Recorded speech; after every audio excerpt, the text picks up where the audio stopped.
You live this life, I walk this road, and you can talk shit. Gambling with my life, but I refuse to go for nonsense. This the life I chose, this all I know, ain't many options. Vow to tell the truth, I make the rules like I'm Fleece Johnson. Hey, what's up? This is Big Lee with Hustler Spirit. Man, Fleece, why you hiding your face?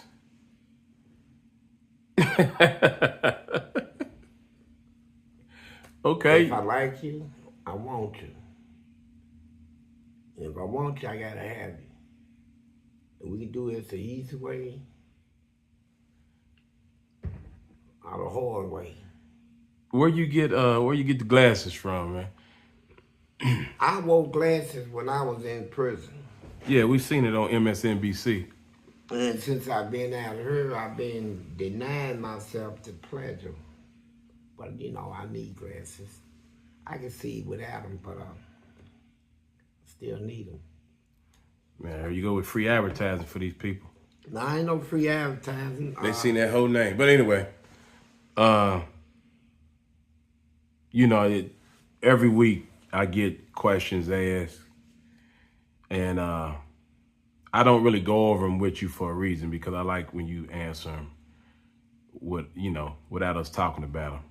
I learned the truth about it too. So, did you you was known as the booty warrior. Warrior. Well, but did you actually, is it somebody you seen that was actually, that you would call a booty bandit? See, in prison, I was known not as a booty man, booty warrior, nothing. I was known as a warrior, period. Mm-hmm. You know, I wasn't what you call a booty bandit, where I walked the yard every day looking for somebody to stick his pole up in. It's people that do that? Hundreds of them in the penitentiary. They got a booty bandit group. What made you different?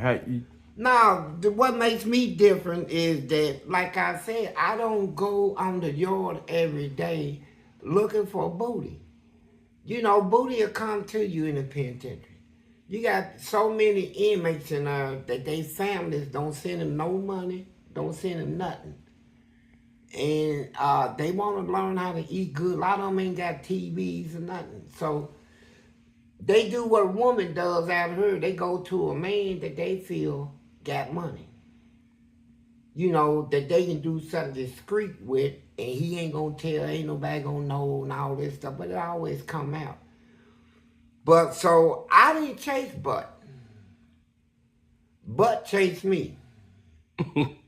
You know, now, I seen like maybe one time I seen somebody come in there. And like I said, I'm not running up on nobody to look like a grizzly bear, wolf man, and all that. Talking about, hey, you know, I want that booty. No, this person that came in without makeup, without arching eyebrows or shaving, it didn't even have no body hair. Just beautiful and built. A big, fat, juicy booty. And so what I do is use finesse. I talk to people. And I'm running stores. I got poker games. I'm making money. I got all the money. So you got the money. I mean, they want you. They gonna come. I don't have to ask nobody for nothing. They coming to me. And like the one that just came in, he said, hey, Fleece, your name Fleece? I said, yeah. I wanted to know from the beginning what I thought about. I said, yeah, baby. What can I do for you? You called him baby time you talked to him? First I said baby. And he said, do you have any chili, noodles, and pops? I said, yeah, baby, I got all that. What you want? He said, I believe I'm gonna like you. Soon he said that, I knew I was in. I said, look, let me fix you up a little care package. And this is on the house. And then, from then on, you know, you pay.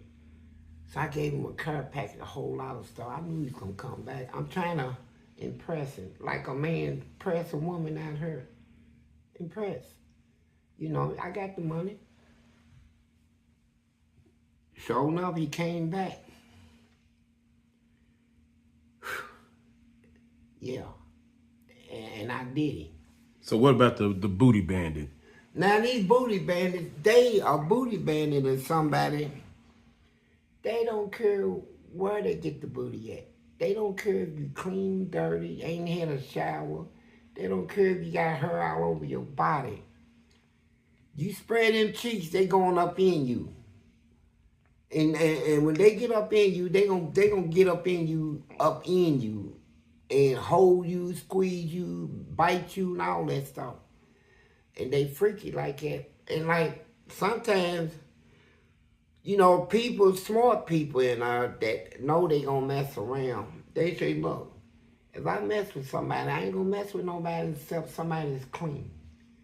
You know, ain't nobody ahead of him. He's the first. I'm the first.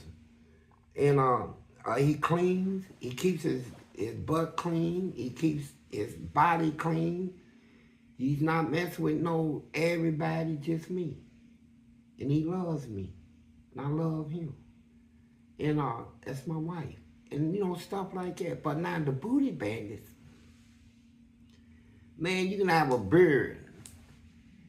And you sit there and fought, they gonna be like, oh God, it's gonna turn them on. They gonna get hard. They go, who did that? Who fought it? Ooh, talk to me, toothless one. And they gonna be saying all kinds of little crazy. So one day I seen this booty man, bandit. Was you scared of him? Nah, I'm not scared of nobody. And they was scared of me. In penitentiary, for whatever the reason, I could do what I want in that penitentiary. I did what I wanted in that penitentiary. I did things nobody else could do and be respected by everybody. Everybody. And be respected. You know, and so this one dude, his name was Dobb. I think he's out of Lexington. And then there's one dude, Jimmy Floor. He's out one of them little country towns or something. So Jimmy is bow-legged. Look like, to me, a little caveman or something. Bow-legged, got a little hump on his back, but come on, man, he's nothing. You can put makeup on him and flood him with it, and you'll still know he's a damn man. Easy. He walks like one. But Dobb, like I said, Dobb's a bandit. He just want booty. He don't care about you looking like a caveman, gorilla, or whatever. He just want booty. So he ran up on Jimmy. I was in the gym when it happened. He said, come here. He said, what, Dobb? He said, man, get on in that bathroom back up. Man, I just got through eating lunch. He said, look, get on back there in that bathroom. You know, I know you need a little money. So he had been dealing with him anyway? Yeah. But most of the time he deal with Jimmy. Jimmy, most of the time, is, I guess, clean. Because I ain't heard nothing out of it. So they went back there, and Dobbs told me, he said, you gonna watch? I said, yeah, I watch for the guards. So they got a wall up. So they go behind the wall, and he's in there doing it. I'm looking out the window in the gym because I can see the whole yard. If a guard is coming towards the gym, I'll holler, po-po. They pull their clothes up and they leave, right?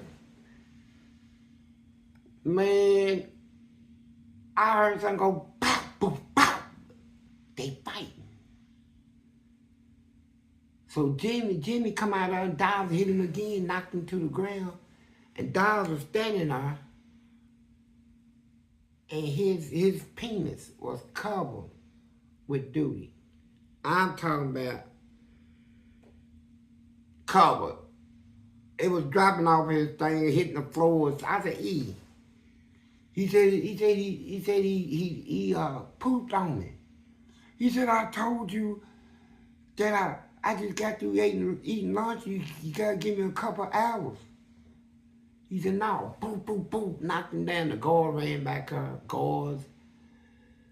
They said, oh my God.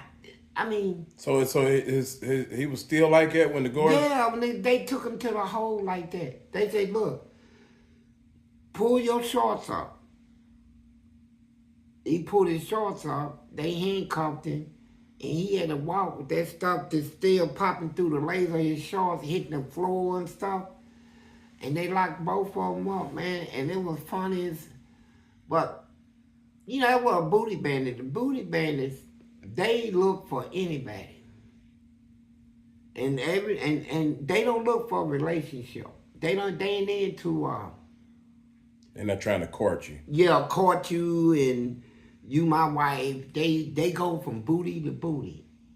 And that's how they do it. So it's that much available in prison? Yeah, that much, yeah. Man, it is so much booty in there available. And then with all these new kids going to prison now, the ones with the dreadlocks and the long hair and the real thin shoulders, and they walk real tender, and they fix their hairs like girls.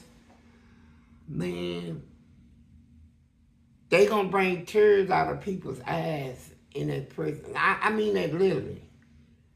What do you mean? I mean, you got people in there that the courts done told, you'll never get out. You'll be in prison for the rest of your life. And after about 20-something years, man,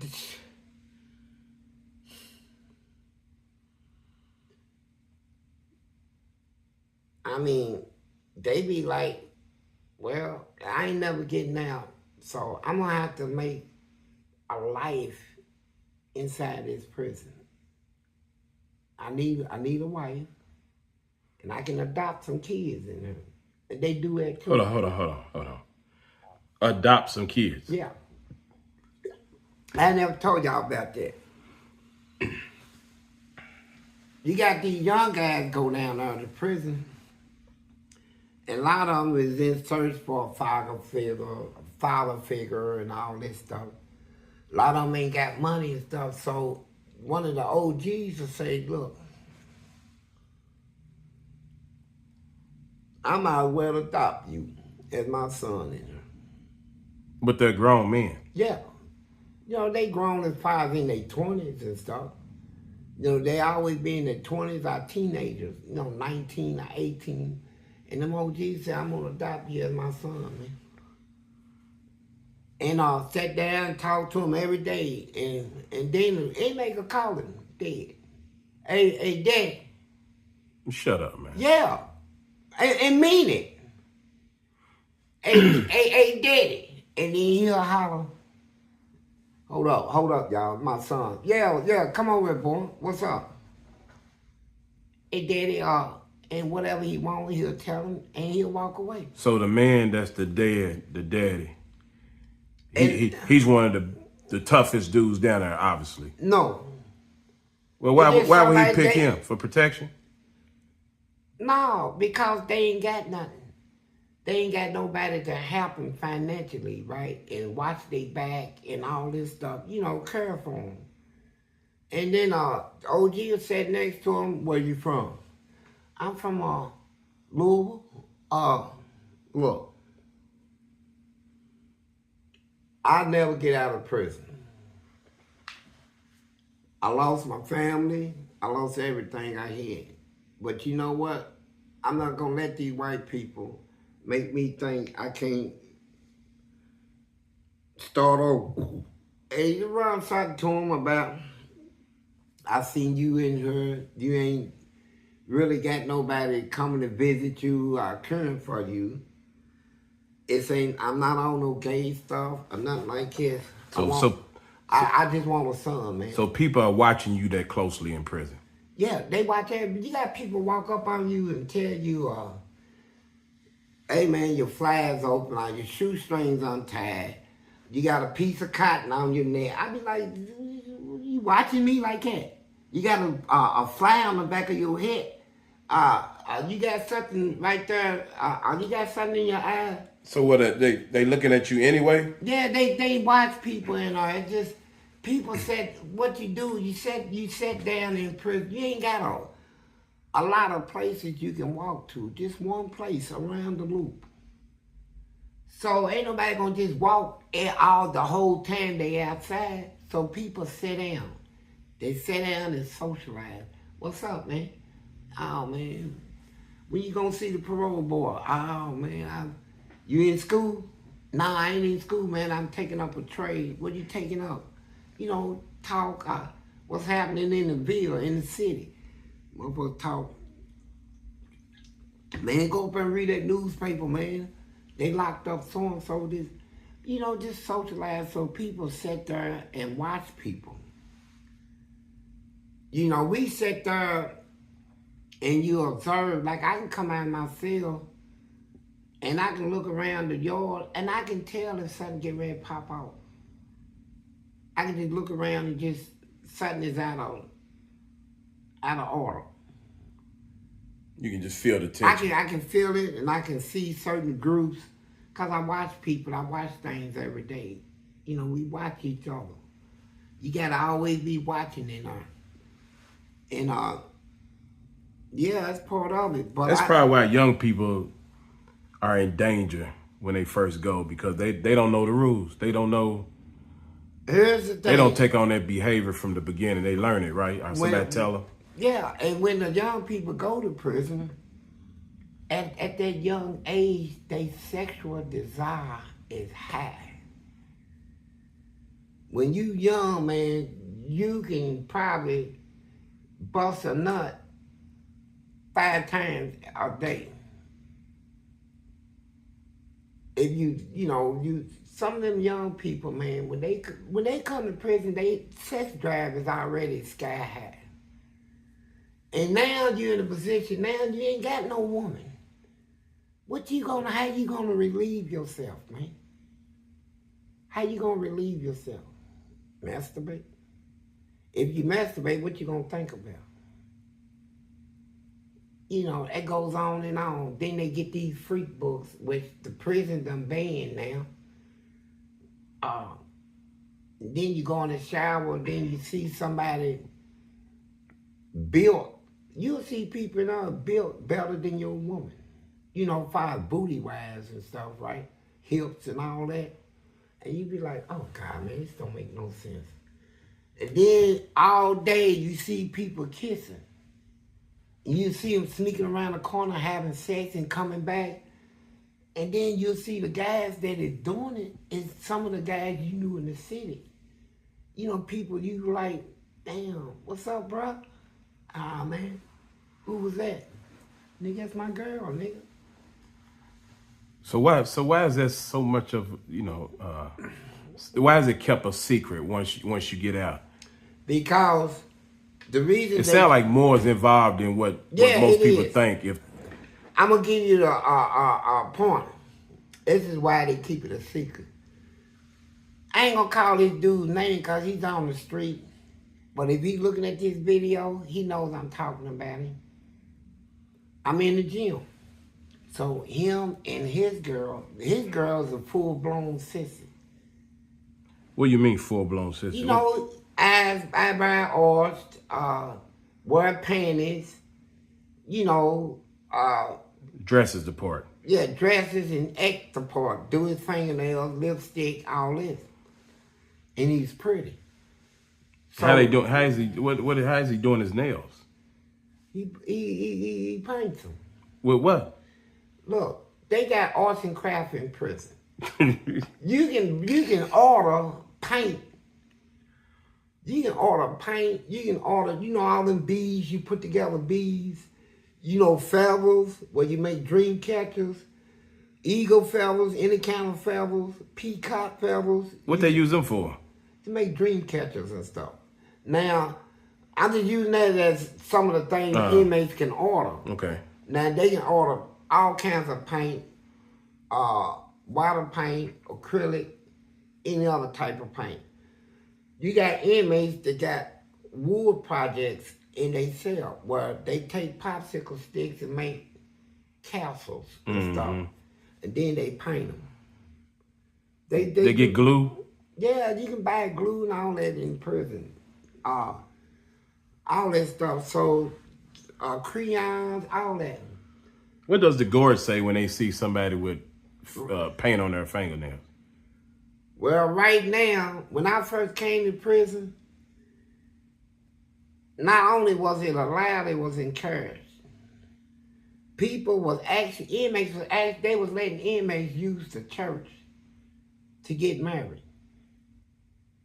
Like, so I take somebody in the church and the preacher will be in there.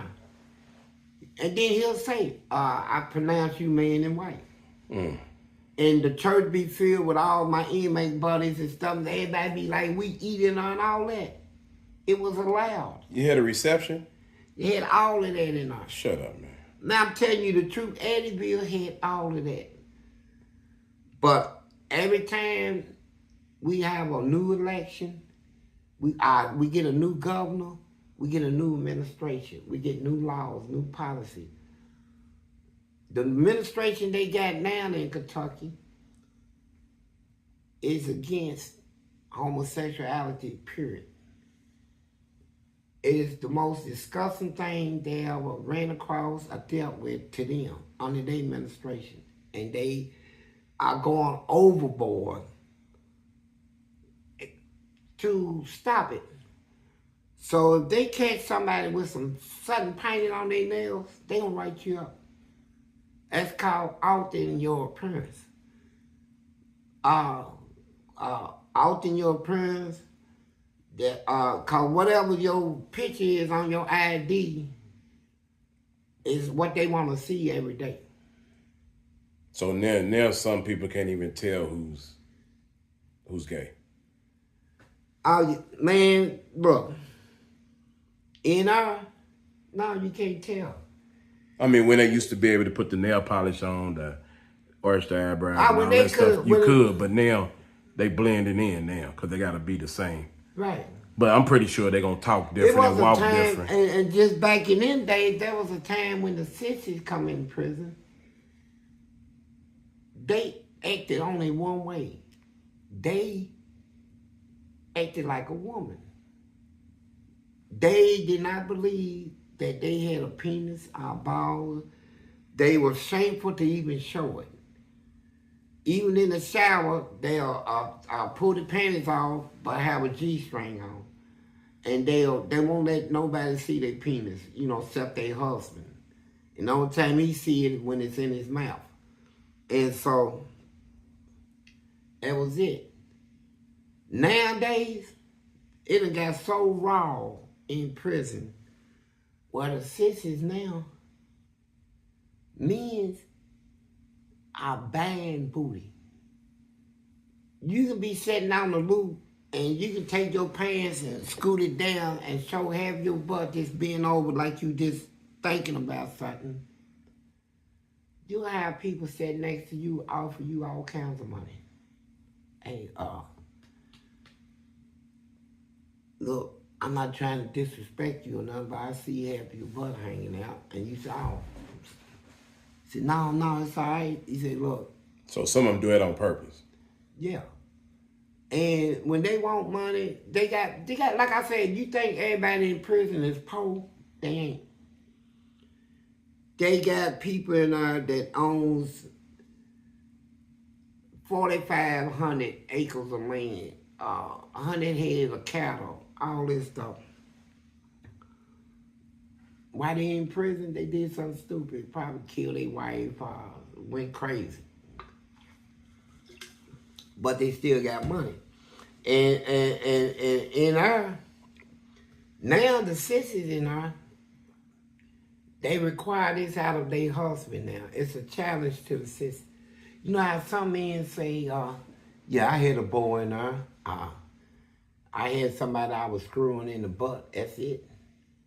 Let me tell you something. Them Sissies now, they do not mess with a man if a man ain't gonna kiss them. They demand it. Kiss me, not only kiss me, be able to kiss me in public, in front of your friends and all that. They put all their men through that test. You gonna kiss me, you gonna give me head like you give a woman head on the street. You gonna put your head between my legs, you gonna suck me. And I'm gonna shoot in your mouth and all that. And then they done took it to the next level. The ultimate thing of a sissy is to get up inside their husband. Get that thing up in him. And oh man, I've seen that so many times, man. I seen a guy, man, I just know he wasn't gay, man. He's not. From Louisville too, man. Player, man, player. Money getter, baller. Somebody said they was in having sex in a cell. The sissy snuck in his cell. So they had a sheet all the way over the door, blocking anybody. You walk past her, you can't see. So only people like me could do this, cause they'll kill you now. But I ain't seeing all that. I'm gonna peep his curtain back and see what they doing, right? I can see what they doing, dude, man. Cause I didn't know he ain't gay, right? I did like that, pull that curtain back. He was on his back. The sissy had his legs thrown back missionary, and was up in him, and I'm talking about that sissy had a big butt. His butt cheeks was shaking every time he pound. Boom, boom, boom. And I said I ain't gonna mess it up until I'm gonna let him go on and get out, get his nut. And then he shook, and his booty was just shaking like that while he was nutting. And then he pulled it out. Crawled up on the dude and stuck it in his mouth, made him suck it and clean it, right, like that. And then I said, oh my God. They both dropped, and I walked out. Ain't nobody gonna try me. I can say what Sissy was running in his mouth though. You wrong? You know you wrong, Fleece. You know you wrong. You know you wrong. I said, man, go on somewhere. And so, dude, when I seen him, Mr. Baller, shot caller, had all the girls on the street. I seen him late on that evening. I'm sitting by myself. He come over and sat down. He said, can I sit here? I said, yeah, sit down, baby. Ain't no bruh and all that stuff no more. I ain't gonna, what I look like calling you bruh? Sit down, bruh. And I just saw you taking 9 inches out of your booty. That sissy pounded him. And then you sucked him off. Now it's baby. It ain't bruh. I said, yeah, sit on down, baby. He said, I might need some food tonight. You know, I run a store. I said, I got whatever you need. I just went on cut to the chase. I said, look, between me and you, it stayed between me and you. Now, you didn't sit down here to borrow something. I said, man, you keep money, bro. I know you got food up there. I said, you know, I caught dudes pulling that big old thing out of your butt. And I saw you sucking and all that. I said, look, we still cool. Me and you, we still cool. We all right, you know. I said, boy. I said, you gonna give me some man? He said, what? I said, yeah, what I said, nigga, you gonna let me pound? He said, no, Fleece, no. Man, we partners now, we ain't partners. Man, get all that, man. We ain't no partners no more. I want some of that. So why did he feel like that if he know you indulge at the time? Why would he feel? He didn't know. See, a lot of things I did, here's a shocking thing about prison. If you ask anybody that been in prison to me, the majority, they gonna say, man, Fleece is lying. Man, Fleece didn't do all that in there, man. He wasn't in there chasing no booty. And, he was knocking them out. He was fighting all the time, man. Fleece was running stores. Fleece. I did things discreetly. I did things people didn't even know I was doing. Everybody come out of prison, they majority of them, it only, I think 1 or 2 people done said something about me having sex in prison. The rest of them, they ain't seen none of that stuff. So if ain't nobody seen it, it makes you wonder, don't it? But you know what? Some people say, and I'm gonna solve all the little, whatever you think. A lot of people say, oh man, he just doing that because he's probably making a little money. They telling him, no, I ain't making, ain't no amount of money in the world can make a man stand up on the internet and say that he slept with another man and all this stuff. No money in the world is worth it, to me. So if I get up here and say it, I'm saying it because it happened. I'm not saying it because it's generating some type of financial. Cause I wouldn't do nothing like that for money. Hell no, man, are you crazy? But I'm doing it now because I didn't like the person I used to be. When I changed into the person I am now, and I look back at the person I used to be, I don't like that person. Wouldn't want to live around a person like that. But I'm not going to sit up here and lie and put myself on a pedestal. So what, I was knocking them out. So what, I whooped all the guards. But I did other things in there too. So, me talking to a whole bunch of people that's done time with you, they always tell me, Big Lee, he's telling you the truth, but he's not telling you the whole truth. He was way more dangerous and violent than that. And I would say I was, but you know what? I still have enemies out here. And just like you seen in R. Kelly case, you see in P. Diddy's case, you see in all that Tupac stuff, they say they had these people under surveillance 3 or 4 years before they went to get them. Okay, they piling up information. Like, a person can sit here, these nasty people I whooped in the system, these white people was powerful. They, against me having nothing, they got billions from the government. They got probably everything at their disposal, and I whooped their butt, man. So you think they might be... I know they sit back and every time I do an interview, they watch these interviews, they listen to, and they go to their lawyers. Did he say anything? Well, we can make a case out of it down the road. We're going to let him have his little say and let him talk, run his mouth. And soon he get comfortable, soon he generates some money, soon he get on top where he thinks he's on top, we're going to ride for him.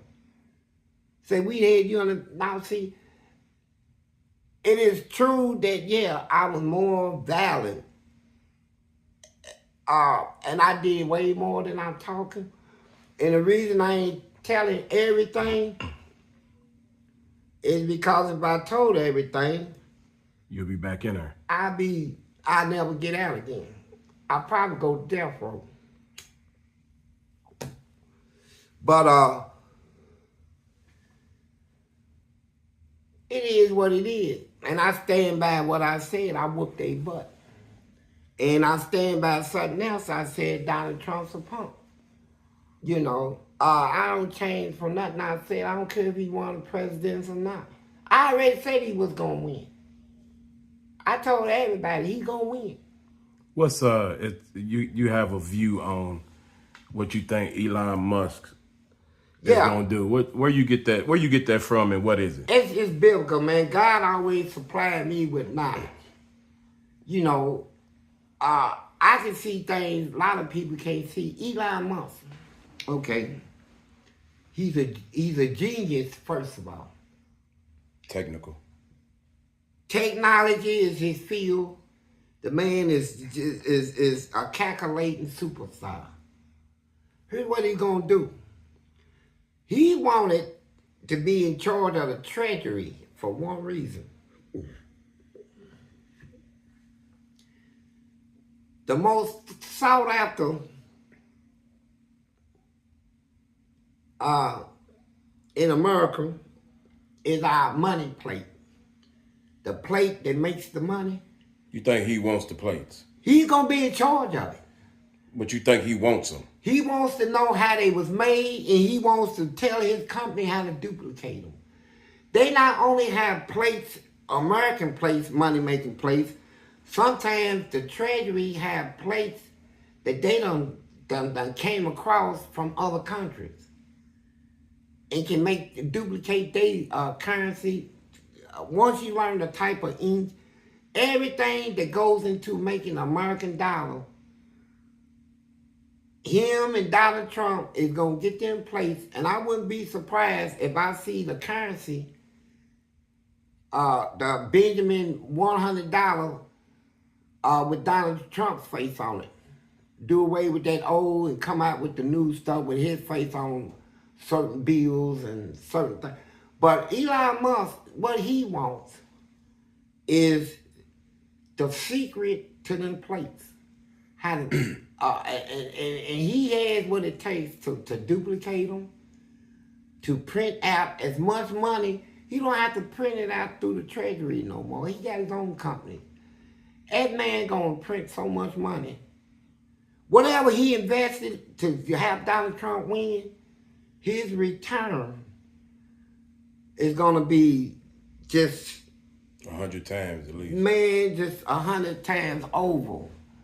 And Donald Trump's gonna have the same thing.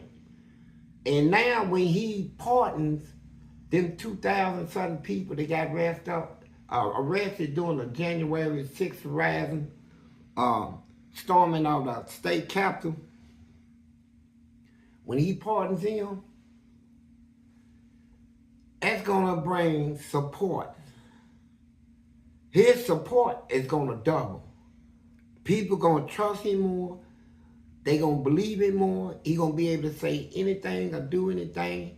And now that they got control of the house, if they wanted to, I'm not saying they're gonna do this particular thing, set itself up as a king, do away with democracy and all that, write a new constitution.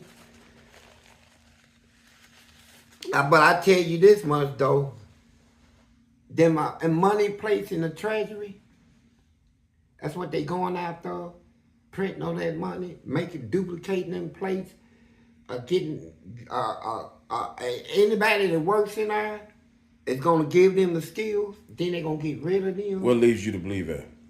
Where you get that idea from? Elon Musk. He didn't say it. Well, I get the idea from, first of all, I know the type of people Donald Trump is. He's a crook. He made his fortune off of being lies and deception and crookedness. You know, that's something that is embedded in him. Something he would never change. Elon Musk, he's somebody that they wanted on the team, and he wants to be on the team. That's the highest level he ever went to. In his genius is making it to the treasury. Because he get up there, man, they're going to duplicate them plates. They're going to duplicate the plates. They're going to know how to make American currency and other currency throughout the world. They get ready to do some stuff. But here's the thing, though. But you don't think it's nothing's in line to stop all that? Nothing. Because I'm telling you what, it wasn't nothing that could stop him from going to prison. I mean, how many felonies does it take before you decide to say, hey, you're going to jail, man? You got 34 felonies. We get 1 or 2, they won't put us in prison. That man had 34, didn't even see jail. I just think the United States told on itself again.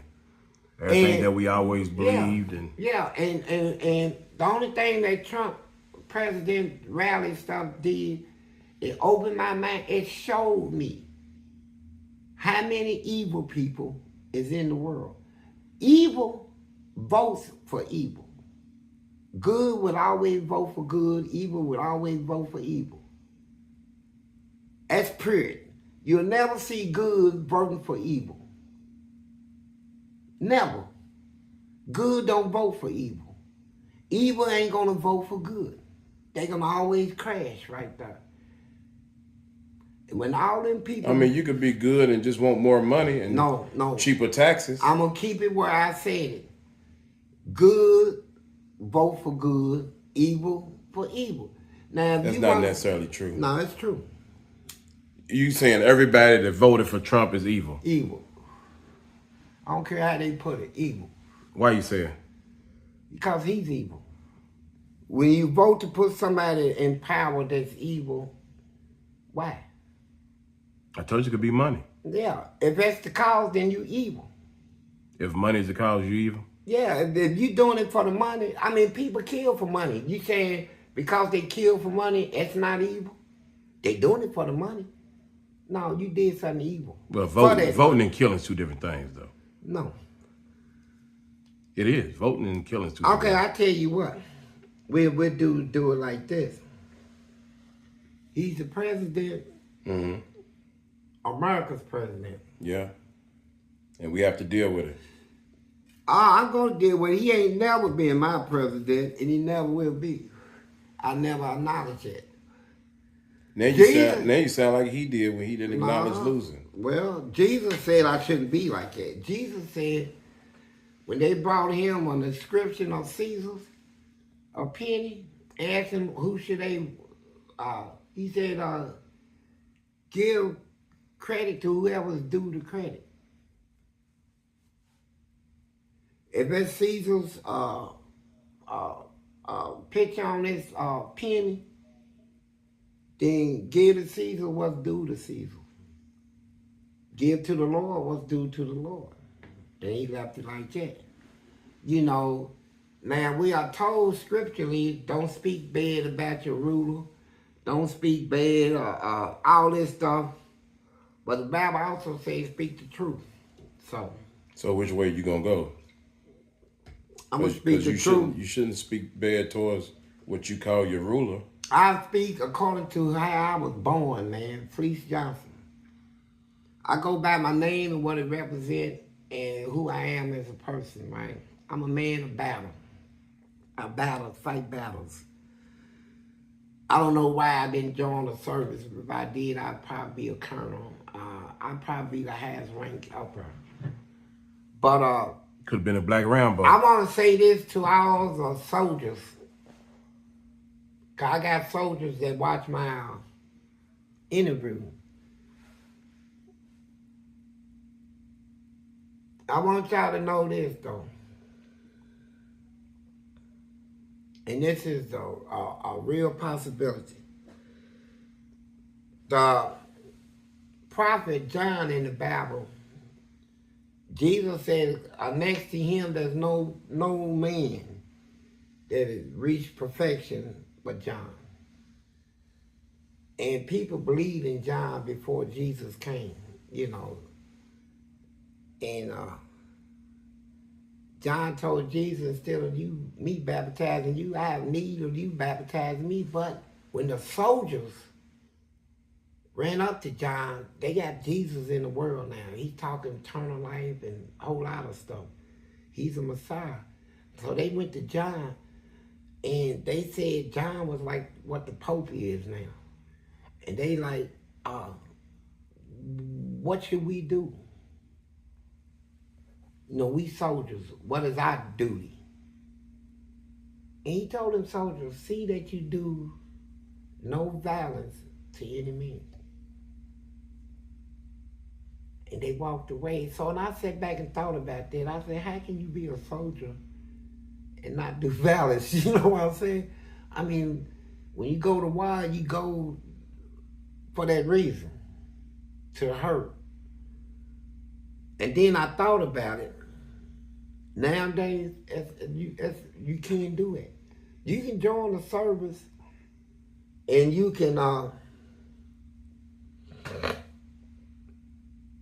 take your orders, but you don't have to do.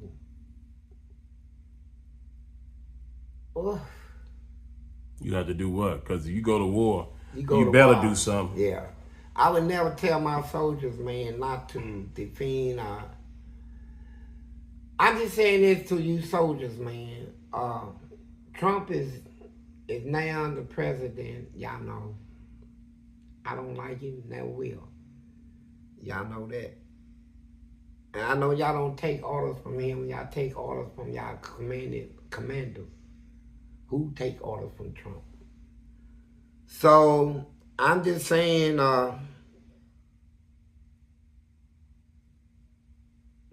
to the high rankers, the generals, I'm gonna speak to y'all.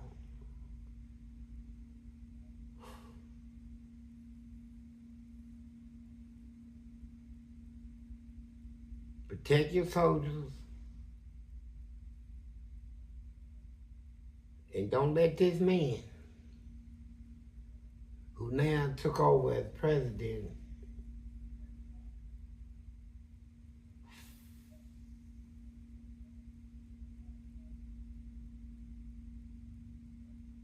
You having a hard time with this, ain't you? yeah, just make the right decision. That's the only thing I can tell a general. General, just make the right decision. That's enough for a general. Make sure it's the right decision. That's all they need to know. Generals, you can't prep talk a general, especially somebody that's never been a general. And I don't want to offend none of the generals. I just want y'all to know, make the right decision.